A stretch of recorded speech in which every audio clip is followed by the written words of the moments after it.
Hello दोस्तों। आज हम भगवान बुद्ध के बारे में जानेंगे। तो चलिए समझते हैं। भगवान बुद्ध का जन्म कब होता है? 563 ईसा पूर्व में हुआ।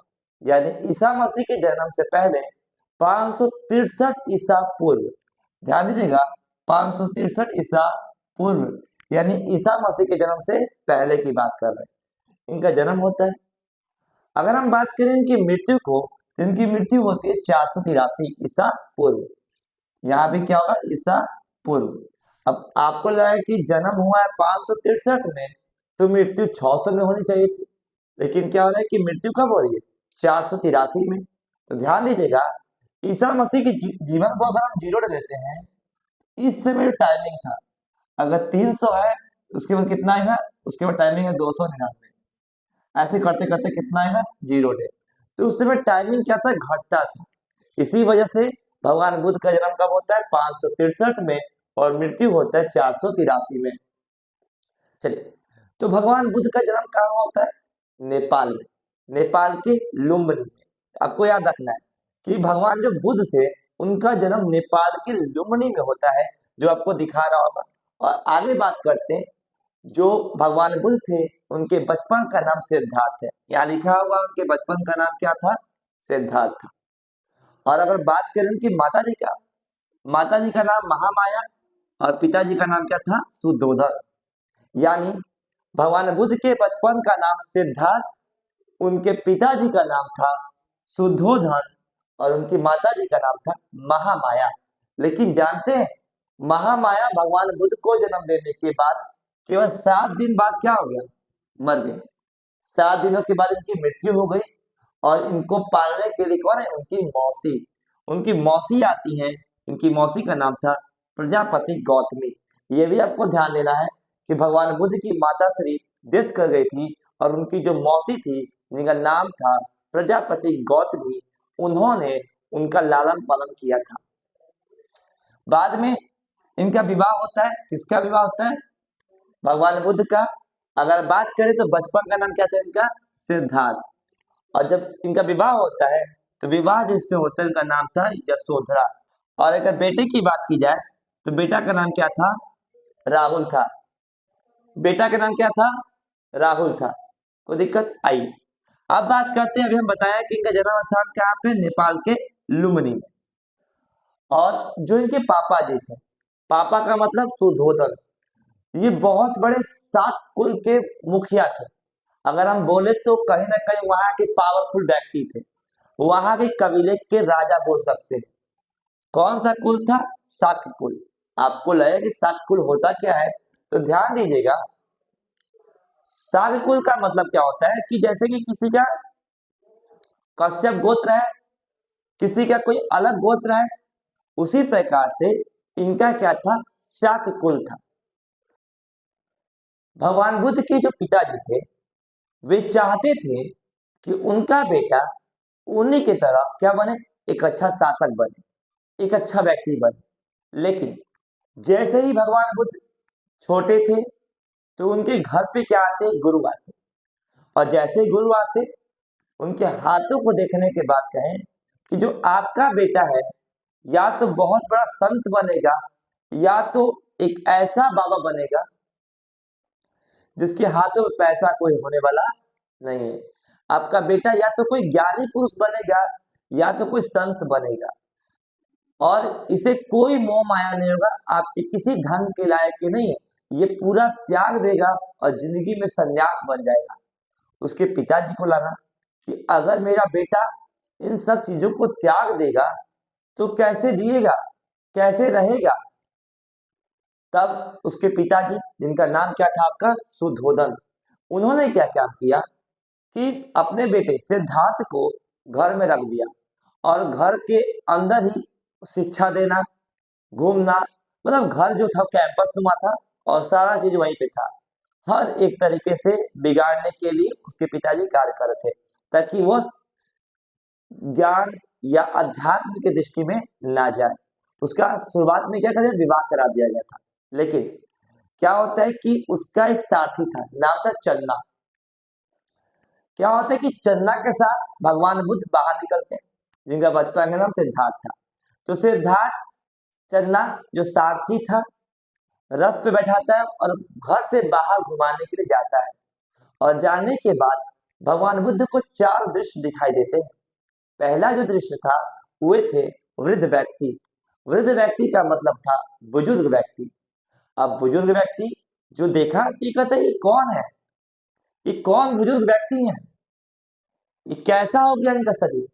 तो चन्ना ने बोला कि आपका शरीर भी बूढ़ा होने के बाद ऐसा ही होगा। तो भगवान बुद्ध करे अच्छा मेरा भी ऐसा ही हो जाएगा। फिर आगे उनका रथ चलता है और आगे जाकर उनको दिखाई देता है बीमार व्यक्ति। एक व्यक्ति जो पेड़ के पास बैठकर खांस रहा था। खांसते हुए एक व्यक्ति को देखते हैं और कहते हैं इस व्यक्ति को क्या हुआ है। तो बोलते इस व्यक्ति को बीमारी है, बीमार है। तो कहते हैं क्या मुझे भी होगा। तो जो सारथी था चन्ना वो कहता है हाँ आपको भी ये बीमारी होगा। पुनः उनका रथ आगे जाता है और तीसरे जो दृश्य था उसमें वो क्या देखते हैं, एक शव को देखते हैं। एक व्यक्ति जो मर गया था, चार लोग कंधे पर लेकर जा रहे थे।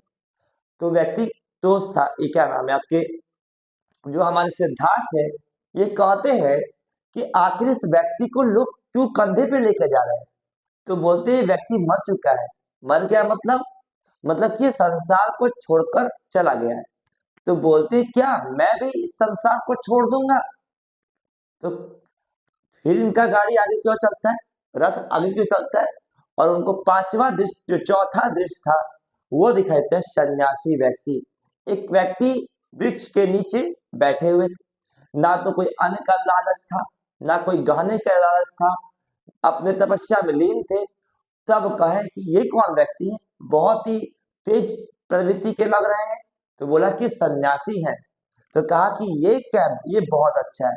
और वो जैसे ही क्या जाते हैं घर जाते हैं और घर जाने के बाद क्या करते हैं वहां से निकलते हैं सन्यासी जीवन के लिए, यानी घर का परित्याग कर देते हैं और कहते हैं कि अब से मैं इस घर में आने वाला नहीं हूँ, मुझे संसार को जानना है, मुझे ईश्वर को जानना है। और उसके लिए वो अपना घर को त्याग कर देते हैं। त्याग करने के बाद वो चलते हैं सारनाथ। आपको पता होना चाहिए जब सारनाथ गए थे तो उनके कितने दोस्त थे, उनके दोस्त की संख्या कितनी थी, 5 थी। सारनाथ में 6 वर्ष तक तपस्या करते हैं। जब तपस्या कर रहे थे तब एक महिला वहां पे जा रही थी और महिला क्या कहती कि जो गिटार होता है उसे इतना भी ना बजाओ, उसे इतना भी ना ताने कि टूट जाए और इतना भी ना कीजिए कि बजे ही ना। यानी कहने का तात्पर्य था कि अपने शरीर को ईश्वर प्राप्ति के लिए तड़पाना नहीं है, यानी केवल भक्ति के लिए अन्न को छोड़ देना, पानी को छोड़ देना, ईश्वरीय भक्ति में लगा रहना, ये सही बात है नहीं है। और सारनाथ से चलकर कहाँ चले गए भगवान बुद्ध, जिनका बचपन का नाम सिद्धार्थ था, चले गए कहाँ पर, बोध गया में।